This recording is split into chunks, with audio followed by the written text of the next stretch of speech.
Chapter 16. I go down with the ship. You'd think he'd run out of rocks, I muttered. Swim for it, Grover said. He and Clarice plunged into the surf. Annabeth hung onto Clarice's neck and tried to paddle with one hand, the wet fleece weighing her down. But the monster's attention wasn't on the fleece. You young Cyclops, Polyphemus roared. Traitor to your kind. Tyson froze. Don't listen to him. Come on, I pleaded. I pulled Tyson's arm, but I might as well have been pulling a mountain.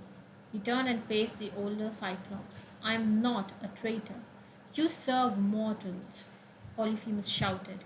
Thieving humans. Polyphemus threw his first boulder. Tyson swatted it aside with his fist. Not a traitor, Tyson said, and you are not my kind. Death or victory. Polyphemus charged into the surf, but his foot was still wounded. He immediately stumbled and fell on his face. That would have been funny, except he started to get up again, spitting salt water and growling. Percy, come on, Clarice yelled. They were almost to the ship with the fleece. If I could just keep the monster distracted a little longer. Go, Tyson told me. I will hold Big Ugly. No, he'll kill you. I'd already lost Tyson once. I wasn't going to lose him again. We'll fight him together. Together, Tyson agreed. I drew my sword. Polyphemus advanced carefully, limping worse than ever. But there was nothing wrong with his throwing arm.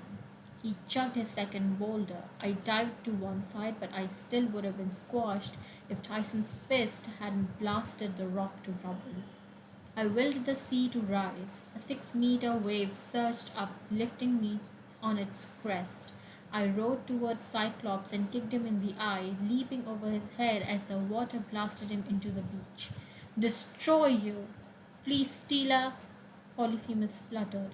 You stole the fleece. You've been using it to lure satyrs to their deaths, I yelled.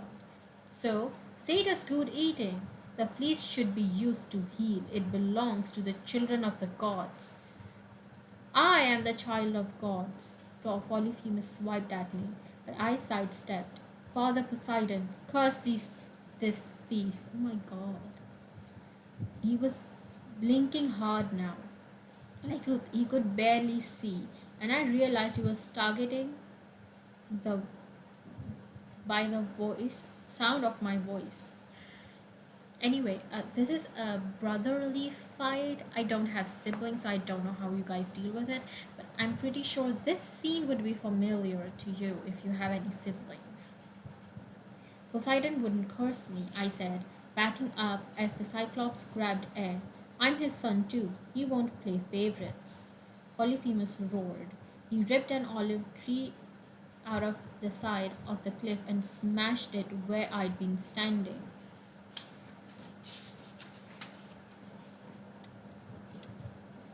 A moment before. Humans not the same. Nasty, tricky, lying. Grover was helping Annabeth aboard the ship. Clarice was waving frantically at me, telling me to come on. Tyson worked his way around Polyphemus, trying to get behind him. Young one, the older Cyclops called. Where are you? Help me. Tyson stopped. You weren't raised right, Polyphemus wailed, shaking his olive tree club. Poor orphaned brother, help me. No one moved. No sound but the ocean and my own heartbeat. Then Tyson stepped forward, raising his hand defensively. Don't fight, Cyclops brother. Put down the Polyphemus spun towards his voice. Tyson, I shouted. The tree struck him with such force it would have flattened me into a Percy pizza with extra olives. It's not supposed to be funny. I'm not supposed to be laughing. It's a terrifying situation. And yet the joke is funny. Percy pizza with extra olives because he would have been hit by olive tree. Tyson flew backwards, ploughing a trench in the sand. Polyphemus charged after him, but I shouted, No! And lunged as far as I could with Riptide. I'd hoped to sting Polyphemus in the back of the thigh, but I managed to leap a little bit higher. Ah! Polyphemus bleated just like his sheep and swung at me with his tree. I dived but still got raked across the back by a dozen jagged branches. I was bleeding and bruised and exhausted. The guinea pig inside me wanted to bolt, but I swallowed down my fear. Polyphemus swung the tree again, but this time I was ready. I grabbed a branch as it passed, ignoring the pain in my hands as I was jerked skywards and let the Cyclops lift me into air. At the top of the arc, I let go and fell straight against the giant's face, landing with both feet on his already damaged eye. Polyphemus yowled in pain. Tyson tackled him, pulled him down. I landed next to them, sword in hand, within striking distance of the monster's heart. But I locked eyes with Tyson and I knew I couldn't do it. It just wasn't right. Let him go, I said Tyson. I told Tyson. Run. With one last mighty force, Tyson pushed the cursing old Cyclops away and we ran for the surf. I will smash you, Polyphemus yelled, doubling over in pain, his enormous hands cupping over his eye. Tyson and I plunged into waves. Where are you? Polyphemus screamed. He picked up his tree club and threw it into water. It splashed off to our right. I summoned up a current to carry us, and we started gaining speed. I was beginning to think we might make it to the ship when Clarice shouted from the deck, Yeah, Jackson, in your face, Cyclops! Shut up, I wanted to yell. Roar. Seriously, Clarice needs to chill. Roar. Polyphemus picked up a boulder. He threw it towards the sound of Clarice's voice, but it fell short, narrowly missing Tyson and me. Yeah, yeah, Clarice taunted. You throw like a wimp. Teach you to try marrying me, you idiot. Clarice!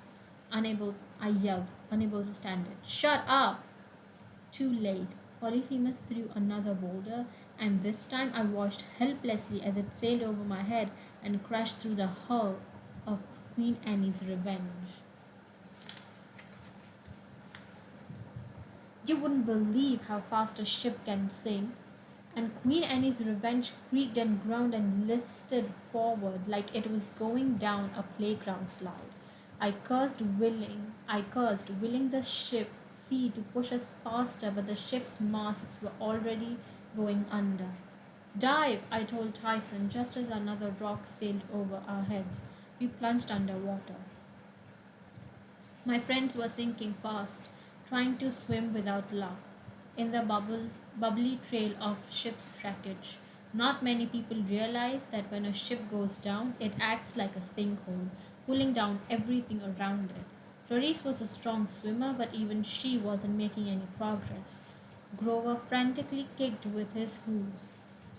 Annabeth was hanging on the fleece, which splashed in the water like a wave of new pennies. I swam towards them, knowing that I might not have the strength to pull my friends out. Worse, pieces of timber were swirling around them. None of my power of water would help if I got whacked on my head by a beam. We need help, I thought. Yes, Tyson's voice loud and clear in my head. I looked over at him, startled.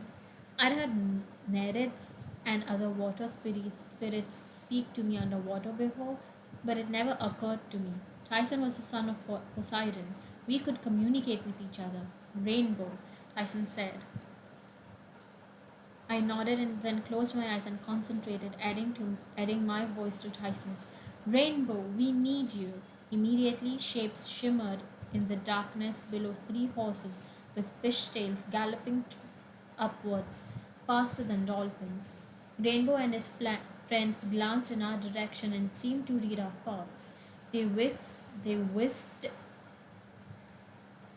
into the wreckage, and a moment later burst upwards in a cloud of bubbles, Grover, Annabeth, and Clarice, each clinging to the neck of a hippocampus.